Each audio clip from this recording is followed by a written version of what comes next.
el amor y el legado que queremos dejar. Durante este mes hemos hecho énfasis en esta serie del amor, amor como raíz de todas las cosas, amor como entrega, y hoy hablaremos del amor y el legado que queremos dejar en nuestra familia, en la iglesia. Esto es algo crucial, un amor que se reproduce en otros, un amor que se multiplica en medio de un fruto que permanece, como es el lema de este año de la iglesia. Porque el fruto que permanece no es solo lo que Dios hace en nosotros, sino lo que Dios hace a través de nosotros en otras personas.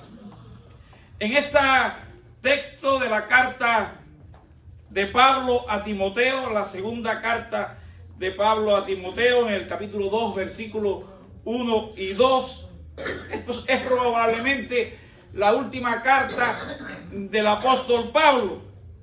Pablo está preso en Roma. La persecución de Nerón está activa.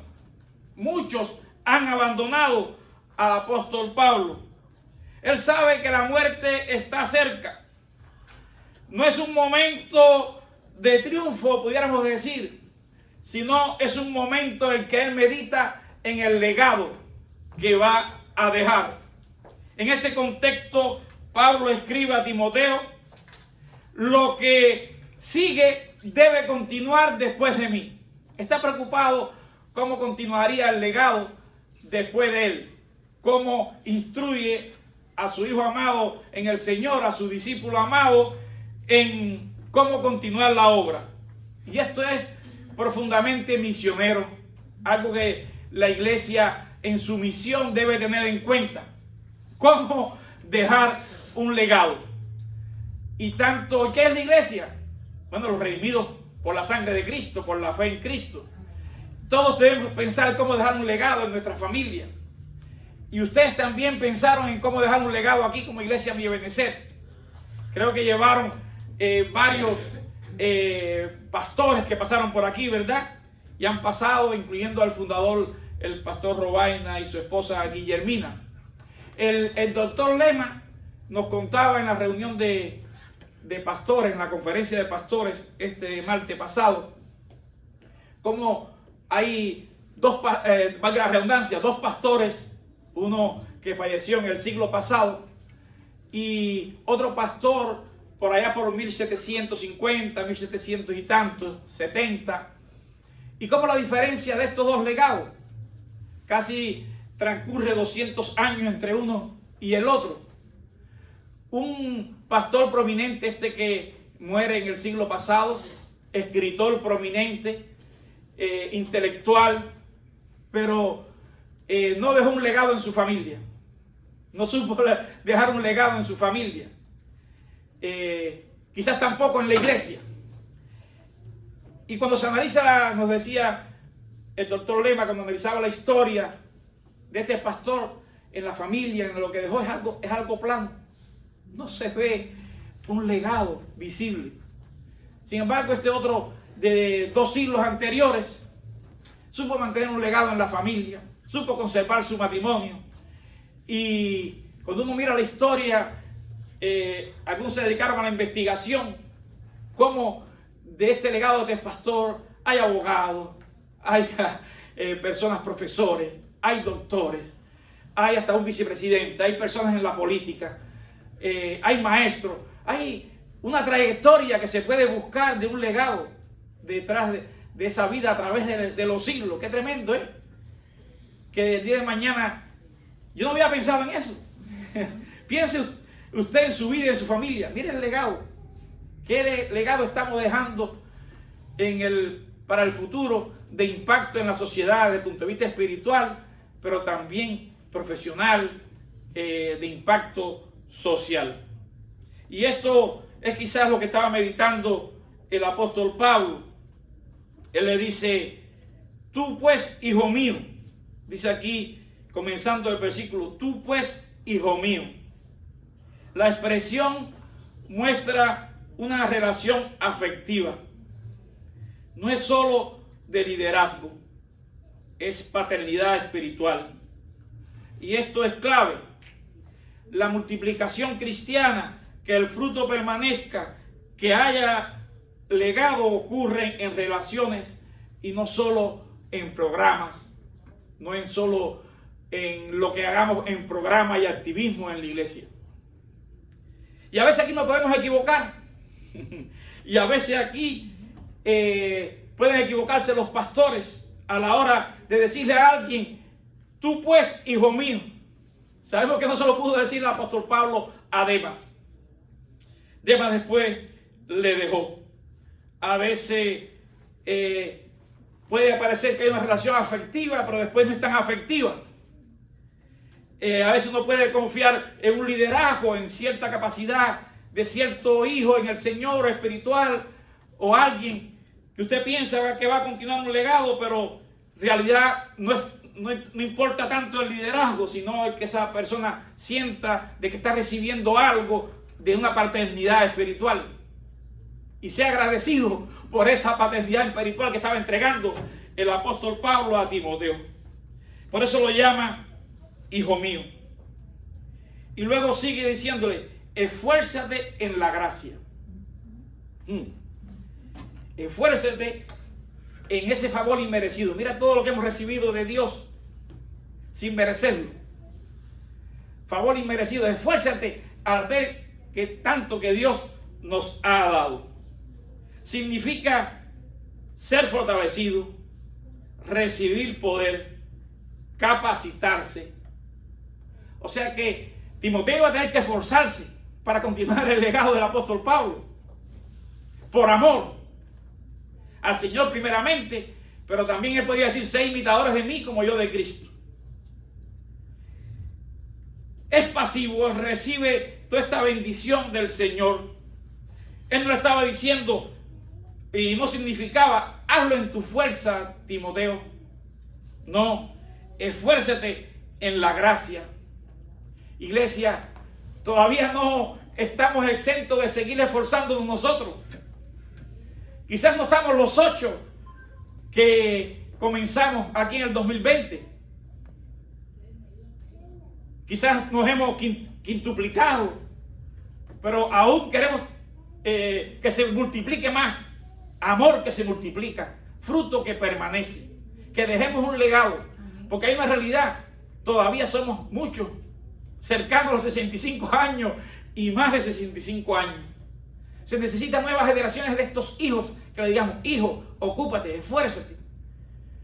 Porque el día de mañana, si todos estos ancianos nos retiramos, volverá otra vez la iglesia a los 8. Los hermanos fundadores seguirán con la preocupación de que si cerrará o no cerrará la iglesia. Yo creo que es los hermanos que permanecían aquí fieles por tantos años, fundadores de la iglesia, y que permanecen con nosotros, oraron mucho tiempo para que este legado de este nombre, mi Ebenezer, no desapareciera. Pero no es que todavía estemos exentos. Hay que seguir batallando, hay que seguir esforzándose en la carrera cristiana. Y por eso es que, si ustedes se fijan, algo que hemos hecho desde que llegamos es hacer discípulos. Está ahí en el lema que usted tiene en el boletín. Si lo leemos: ser una familia en Cristo que va siendo transformada a su imagen. Y estos días el Señor nos ha hablado de que tenemos que ser transformados, que sí, que tenemos que crecer hasta la perfección. No porque no digamos solo perfecto es Cristo, no nos exime a nosotros de que tenemos que nosotros crecer a la perfección. Y yo lo decía, a veces tomamos una verdad contra la otra y la ponemos en contra cuando debemos hacer ambas. Debemos saber que no somos perfectos, pero a la vez no nos excusa para no ser transformados y crecer en la perfección. Una verdad no puede ponerse contra la otra, sino que debemos obrar. Y por eso nuestra insistencia en el discipulado, nuestra insistencia no solo en la asistencia, nuestra insistencia en que usted crezca y madure, para que si usted ahora, como tenemos 4 discipuladores, usted también se convierta el día de mañana en un discipulador. A eso es lo que nos manda la Escritura. A eso es lo que vamos a leer aquí ahora, el consejo del apóstol Pablo. Y esto ha sucedido después de 6 años. Damos gracias, iglesia. Damos gracias de que esto es lento, ha costado tiempo, pero ahora estamos viendo el fruto de que ustedes puedan tener un discipulado entre ustedes, después de tantos años y después de lo logrado. Así que espero que lo reciban con gozo cuando un discipulador lo llame, cuando un discipulador le atienda, le anime, les exhorte, para que ustedes también después hagan lo mismo. Porque una de las cosas que me di cuenta después de tantos años también ministrando es que muchas veces nos hemos ocupado solo de salvación de las almas, de conversión de las almas, de invitar a la iglesia, de cristianos y de discípulos.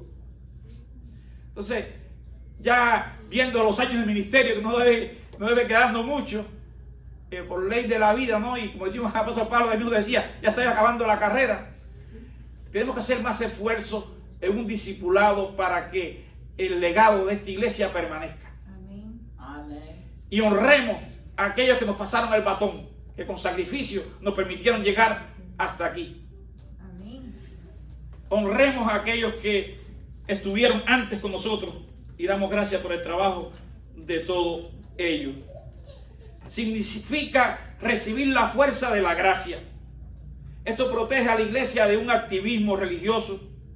La multiplicación y el legado no va a depender del talento humano, sino de la gracia divina. A veces pensamos que buscamos a alguien con un talento, con esto, con lo otro, pero hay que buscar de la gracia divina, del amor de Dios, del amor, como hablábamos, que es la raíz de todo, el amor que se entrega, ese amor sacrificial, ágape, y el amor que quiere dejar talento, que quiere dejar talento en medio de la iglesia, porque ayuda a los hermanos a conocer sus dones, ayuda a los hermanos que ministren en cada área. Es tanto el talento como los dones, que cada cual se desarrolle, que tenga un ministerio en la iglesia. Y esos talentos y esos dones desarrollados en la gracia del Señor producen un legado. Deberían producir un legado por la gracia divina.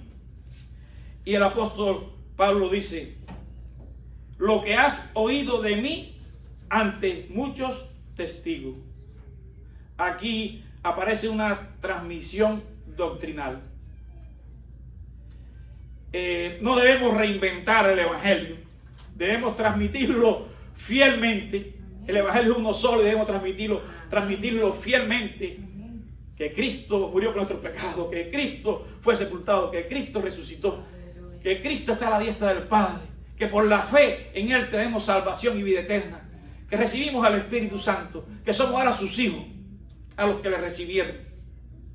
Eso debe transmitirse fielmente, aunque a veces la forma en que lo digamos y el contexto y quien lo recibe y los métodos pudieran variar, pero el evangelio debe transmitirse fielmente. Amén. Históricamente esto es fundamental.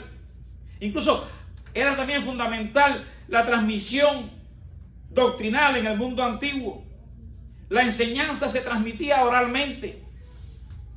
La fidelidad al contenido de la enseñanza era esencial. Que estemos fieles al evangelio, que estemos fieles a lo que se nos está enseñando, que recibamos las enseñanzas, que apreciemos lo que nos están enseñando, aquellos que están dedicando tiempo a discipularnos. Y él dice ante muchos testigos. O sea, lo que Pablo hacía no era privado. Cuando él decía, sean imitadores de mí como yo de Cristo, ellos sabían que estaba siendo imitador de Cristo, sin que llegamos a ser perfectos, volviendo al tema de la perfección, pero deberían ver en nosotros que estamos creciendo en esa perfección. Como decía también, sé vosotros perfectos como vuestro Padre Celestial es perfecto. ¿Qué reto tenemos? ¿Qué reto? Parecernos más a Cristo. Ese reto del lema que es ser transformados a la imagen de Cristo. Sí, Señor. Debemos crecer y ser transformados a ese modelo al que ustedes todos decimos, solo Él fue perfecto, sí, pero tenemos que crecer a parecernos más a Él. Amén.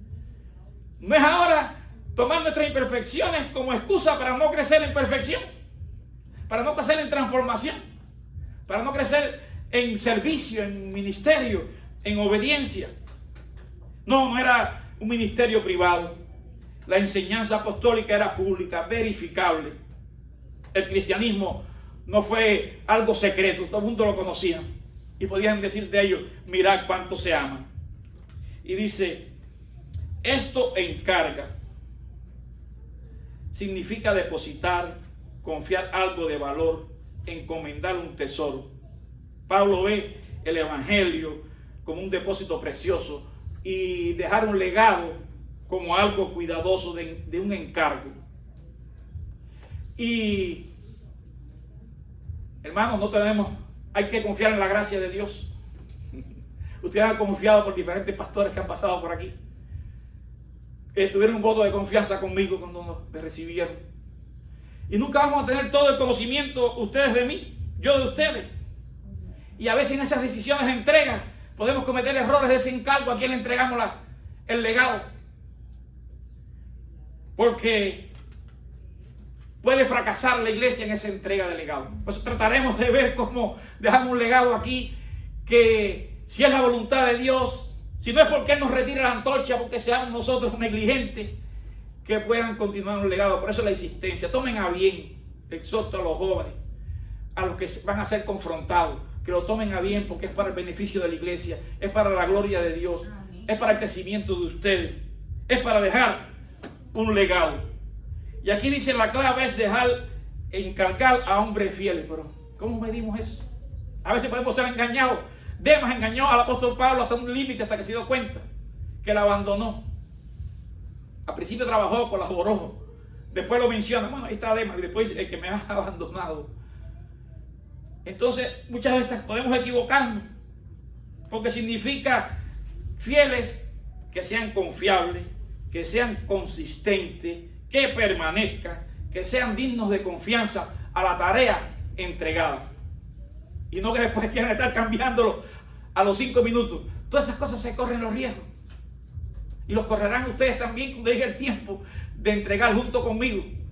Porque pienso hacerlo junto con ustedes, si Dios me lo permite. Amén. No dejarlo solo en este tránsito Gloria del legado que debemos dejar. Y ustedes tampoco querrán dejarnos solos a nosotros, todos los que estamos en esta tarea. Señor. A hombres fieles. Fíjense que ahí nos equivocamos a veces. No dice talentoso. A veces nos dejamos confundir porque alguien tiene talento, porque alguien hizo esto, hizo lo otro, tiene determinado mérito académico o cierta trayectoria de la cual le precede. Todo eso hay que valorarlo. Pero querrá ser fiel al legado de continuar aquí en mi Ebenecer. Eso tenemos que valorarlo por experiencia, hermano. Es una pregunta que hay que hacerle a quien quiera venir.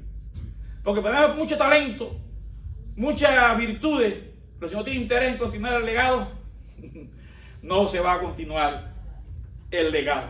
Y eso le preocupaba. Dice, fíjate que él no dice talentoso, dice fieles al Señor, pero también fieles al legado que se le está entregando, a la continuidad. Y esto cambia completamente los criterios modernos a la hora de ver qué legado dejamos. Y también tenemos que verlo también en la familia, ¿verdad? La importancia de que haya relación, de esa fidelidad en la pareja, de esa relación, de ser confiable, consistente, digno de confianza el uno al otro. Pueden ser muy talentosos y muy profesionales en la familia, pero si no son confiables entre ellos, consistentes, dignos de confianza, mucho talento, pero no son fieles uno al otro, fracasa y ahí puede entonces que no se continúe el legado de esa familia como debería ser. Asimismo sucede en la familia de la iglesia. Y otra condición que dice, que sean idóneos para enseñar también a otros. Aquí hay 4 generaciones. Dice Pablo, se lo dice a Timoteo. Timoteo debe buscar hombres fieles. Y estos hombres fieles deben también enseñar a otros. Una cadena. 4. Esto es un fruto que permanezca, que así por generaciones pueda permanecer. Aquí algunos ancianos, incluyendo el pastor fundador, pudiéramos llamar la primera cadena de Pablo. Todavía estamos en la segunda etapa de los Timoteos. Y han pasado ya 20 años, hermano, de esta iglesia. Necesitamos pasar a Timoteo. Ya tenemos algunos 4 Timoteos ahí. No son tan jóvenes, pero son los Timoteos que tenemos. Pero es necesario que esos 4 Timoteos que tenemos aquí, o Timoteas, pues encuentren a otros 4 hombres fieles Amén. que están aquí también sentados, o que el Señor añadirá a la iglesia mediante el evangelismo, mediante nuestra obediencia. Pero es necesario que esos 4 hombres fieles que encuentren estos 4 hermanas que están al frente, después esos 4 encuentren a 4 más, a otros. Ya serían, hermanos, 12 discipuladores. Vean cómo es la multiplicación. Así como se multiplica la iglesia, hay un fruto que permanece. Amén. De 4. Esos 4 buscan a 4 más. Son 8. Y esos 4 buscan a 4 más. Serían 12. Pero no podemos esperar 20 años más para que esto ocurra. Porque posiblemente no lleguemos nosotros a vivir 20 años más. Si es que queremos que el testimonio de esta iglesia permanezca. Estoy aquí tropezando constantemente. Debemos buscar un fruto que permanezca. No va a ser un éxito inmediato, y ustedes lo han visto, no ha sido inmediato, ha tenido sus vaivén. Ahí vemos la foto, con el inicio lleno, después bajito. Llegué yo otra vez con 8, pero ustedes no desistieron. Mantuvieron a esforzarse en la gracia del Señor para mantener ese legado.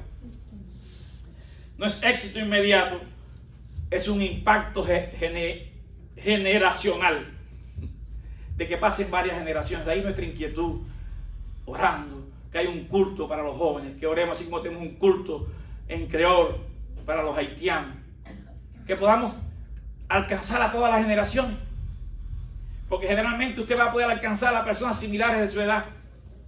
No quiere decir que no pueda alcanzar a alguien más joven, pero generalmente alcanzamos a los mismos que son como nosotros. Necesitamos un relevo de generaciones, de Timoteo, de hombres fieles y de otros. En el mundo grecorromano existía el modelo maestro-discípulo. Es la exhortación: ir y hacer discípulos. Los filósofos formaban seguidores que continuaban su enseñanza. Pablo usa esa estructura conocida, pero con un contenido espiritual, aplicado al evangelio, aplicado al cristianismo. El evangelio y la obra debería continuar más allá del mensajero. Una iglesia que permanezca, una iglesia que continúe más allá. Para la iglesia de hoy, esto es crítico. Una iglesia que no forma así a otros creyentes, una iglesia que solamente está esperando recibir, dar clase, solamente conocimiento, el conocimiento envanece. Mas el amor es que edifica. Amén. A través del amor, de predicarle más a los perdidos, de discipularnos unos a otros, de llevar al evangelio. Si no, va a haber mal la iglesia. Y luego dejamos todo lo demás en las manos del Señor, que es quien añade a la iglesia los que han de ser salvos. Esto es crítico para la iglesia en este siglo que estamos viviendo. Una iglesia que no forma a otros creyentes, que se conforma con traer creyentes de otros lugares, de engordar con otros creyentes, pero no evangelizar, nunca podrá crecer, nunca podrá ser autosuficiente.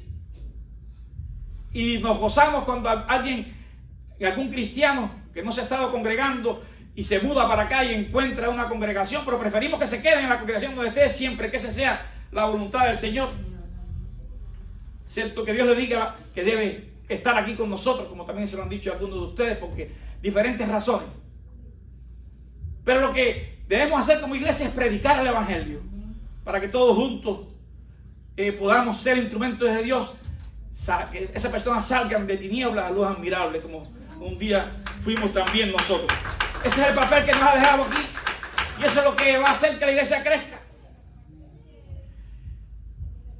No pescando en territorio ajeno, que eso Pablo no decía que él le valiera que él hiciera eso. No, él quería ir a lugares donde otro no había predicado. Amén. Y esto tiene una conexión con Colosenses 1:6. Qué tremendo también, que ya lo estudiamos. Como el apóstol Pablo elogiaba, ¿no?, a esta iglesia. Decía que el evangelio desde allí resonaba, retumbaba, está llevando fruto y creciendo. Ya de eso también hemos predicado. Aquí se usan dos verbos: fruto interno y expansión externa. Llevando fruto y creciendo. El evangelio sano siempre hace ambas cosas. Si solo hay crecimiento numérico sin transformación, no es fruto bíblico. Si solamente crecemos por crecer creyentes y nominales, eso no es un fruto bíblico. Si la persona viene y no siente que tiene que ser confrontada con el pecado, si no se arrepintieron de su pecado, no podemos realmente tener una iglesia sana. Porque será trigo, será cizaña. Entonces, tiene que haber transformación para que haya fruto, para que sea trigo. Amén. Hay que predicar el evangelio. Y si no hay crecimiento interno, y si hay, crecimiento interno sin expansión, tampoco el diseño está completo. Así que tiene que haber predicación del evangelio y crecimiento interno. Debe haber salir a servir y conocer lo que el Señor nos dice, obedecer sus mandamientos, porque podemos llenarnos de conocimiento, pero no evangelizamos. No nos preocupamos y amamos al prójimo como a nosotros mismos. Si fuimos nosotros rescatados, ¿cómo no queremos que ellos sean rescatados? Amén. ¿Y cómo oirán si no hay quien les predique? ¿Cómo? Si solamente queremos recibir la bendición nosotros nada más. Entonces, hermano, ese es el amor que multiplica. El amor verdadero no solo alcanza a las personas, sino que forma personas que alcanzan a otras personas. No estamos conformando con solo predicar el evangelio y que tantos levantaron las manos, sino que esos que se les predicó el evangelio, esos que aceptaron a Cristo, también ellos discipulen a otros. Difícil, sí. Posiblemente en mi ministerio fue algo que cuando llegamos aquí hace 6 años, como pasa el tiempo, me di cuenta que es algo que tenía que priorizar. Quizás antes no había priorizado. Porque cuando uno planta iglesias se ve muy involucrado en tantas cosas. Incluso cuando uno planta iglesias tiene tantos programas y tantas tareas los pastores, incluyendo familiares, personales, de todo tipo. Y administrativas, que agobian. Y entonces, si está la iglesia llena y está entrando el sostén, pues ¿para qué? Yo sigo dirigiendo y con 2 o 3 hacemos la obra. Pero hermano, quiero decirle que esto que estamos proyectando ya durante 6 años y que estamos viendo sus inicios es algo que el Señor está en su palabra. Y que ustedes pudieran ser pioneros en lo que estoy viendo de que muchas veces no se está haciendo, como tampoco nosotros lo hacíamos anteriormente. Así que me siento con honor de estar aquí entre ustedes. Me siento complacido con ver lo que está sucediendo entre nosotros y tantas cosas numéricas, pero el ver transformación en ustedes, en ver que se dispongan a discipular y que les pido a los discípulos que acepten con humildad la llamada de atención y los consejos de los discipuladores. Esto realmente, hermano, toca vidas. Esto cambia vidas. Este es el amor realmente que se multiplica y deja legado. Dice que alguien le dijo a un pastor: pastor, llevo 20 años aquí fiel, sentado en esta iglesia. Y el pastor responde: hermano, eso no es fruto, eso es resistencia física. Porque sentado en una iglesia 20 años, sin hacer un discípulo, eso es resistencia para estar sentado tantos años ahí. Y así, hermano, cuántas veces estamos, causa risa. Pero el fruto verdadero, el fruto que deja legado, no es el tiempo que estemos sentados en las bancas, ni el tiempo que estemos en una iglesia o en una denominación. El fruto es cuántas vidas han sido tocadas por ti, porque Dios lo puso en tu camino. Porque en su gracia te ha puesto personas como a Lidia y tú le predicaste a esa Lidia al lado del río. Que estamos en movimiento, que mientras vamos hacemos discípulos. Porque cuando uno hace discípulos está incluido evangelizar. Porque si no, no puede ser discípulo si no es cristiano.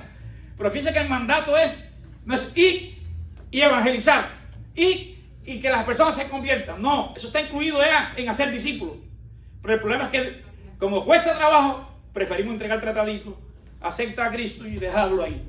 Así es la mayoría de la iglesia, lamentablemente, es lo que se hace. Porque los pastores se cansan, porque no vemos el fruto, porque lleva tiempo, porque los miembros quizás no quieran tomar la tarea, que ellos son los que deben reproducirse. ¿Quiénes se reproducían? Hablando del rebaño. El pastor cuida a las ovejas, pero ¿quiénes es que se reproducen para que haya más lana, más carne, más leche? Las ovejas tienen que reproducirse entre ellas, carnalmente quiero decir. Entonces en ese símil, las ovejas, ustedes son los que tienen que reproducirse y yo como pastor guiarlo a que hagan discípulos, hagan discípulos, hagan discípulos. Que el Señor los use para que se reproduzcan en otros. No es tarea solo de los líderes, han pensado porque por el sacerdocio del Antiguo Testamento, por la religión que tenemos aquí también, que todavía tienen sacerdotes, que es el que lo hace todo, es el que ora por los demás. Y hemos heredado esa cultura, bueno, no, y tenemos a alguien que se le da un salario o lo que se le pueda dar, y ya, él es el que tiene coral, él es el que tiene que dirigir, él es el que tiene que hacer las cosas. Yo no, yo estoy ahí nada más que para ver, para recibir. No, es un concepto. Usted es rey y sacerdote. Amén. Todos somos reyes y sacerdotes. Entonces tenemos que cumplir nuestro papel de sacerdocio reproduciéndonos en otros. Termino con algunas aplicaciones prácticas, iglesia. Número 1, todos estamos llamados a discipular. Muchos creyentes piensan, pero pastor, pero si yo no soy líder. Pero el texto no dice, encarga a líderes fieles, no dice eso. No, a personas fieles, obreros fieles, siervos fieles. Si conoces a Cristo, tú también puedes ayudar a alguien a que conozca mejor a Cristo. Primero que lo conozca y después que lo entrene a que disipule a otro para la gloria de Dios. Amén. En segundo lugar, la multiplicación, el legado requiere intención. Nada se multiplica por accidente. Un legado no permanece renunciando en la primera debacle que tengamos o que ocurra un problema generacional entre nosotros, propios de la edad. No, hay que perseverar. Requiere tiempo, requiere relación, requiere paciencia. Y vivimos una cultura de lo rápido. Y quisiéramos tener discípulos instantáneos. Eso no va a suceder. El discipulado es lento. Llevamos 6 años aquí en lo mismo y dando diferentes entrenamientos de evangelismo, diferentes entrenamientos de discipulado, tratando de hacerlo. Es lento. El Señor estuvo 3 años con los discípulos y todavía no habían aprendido. En tercer lugar, el amor verdadero invierte en otros. Amar no es solo sentir afecto, es invertir en la vida de otros. Invertir tiempo con ustedes, invertir tiempo en ver cómo escuchamos, cómo le acompañamos, cómo le enseñamos, cómo oramos por ustedes. Por eso aprecien el tiempo en que se enseña en la iglesia. Por eso escuchen los audios de los estudios que le mandan los discipuladores, el que no ha podido participar. Trate de aprender de las enseñanzas bíblicas. Trate de participar. En cuarto lugar, una iglesia que ama de verdad no solo envía misioneros, no solamente hacemos misiones, sino que también debe formar personas para que puedan ser enviadas. No solo apoyamos misioneros, sino que también quizás aquí debemos preparar personas que el día de mañana pudieran ser enviadas al campo. Y algunos de ustedes manifestaron el deseo de ir a pesar de la edad, pero hay que seguir trabajando. Dios levanta en la iglesia a los que serán misioneros, a los que van, a los que apoyan, a los que oran. La multiplicación dentro de lo local, de los discípulos locales, también sostiene la misión global. Si no somos capaces de dejar un legado aquí nosotros, pues tendremos que abandonar el legado global. Si aquí de día de mañana no está mi Ebenezer, ¿qué se hace entonces esos obreros que estamos apoyando? Pues dejarán de recibir su apoyo. Claro, para Dios nada es imposible. Ellos pueden después clamar, buscar ayuda, pero estamos hablando en la práctica. Por lo menos momentáneamente esos hermanos van a quedar sin el apoyo. Entonces es importante el legado, es importante la continuidad. Y nuestro mayor legado no son los edificios, no son los programas, no son los eventos, sino son ustedes. Personas transformadas, personas que van creciendo, que van madurando a imagen de Cristo. Terminando como conclusión, Jesús nos llamó a llevar fruto que permanezca, que como iglesia hay amor entre nosotros en el cual dejemos un legado. Pablo nos muestra cómo es ese fruto que permanece, cómo es ese legado para que permanezca. Cuando la vida que recibimos de Cristo se reproduce en otros, en Timoteo, en hombres fieles y en otros. El amor que Cristo puso en nosotros no fue diseñado para detenerse en nosotros. Que el día que ya no estemos nosotros desaparezca la iglesia. No, no fue diseñado para nosotros, para detenerse. Fue diseñado para multiplicarse, para que crezca. Y el fruto que realmente permanece es la vida de Cristo creciendo en nosotros. La vida de Cristo transformándonos a nosotros. Porque un día alguien nos amó lo suficiente para invertir en nosotros. Alguien nos amó lo suficiente para confiar en nosotros y dejarnos el legado de aquí de Viebenecer. También nosotros debemos hacer lo mismo. Si de gracia recibimos, demos también de gracia. Amor que se multiplica, fruto que permanece, amor que deja un legado. Que el Señor le bendiga.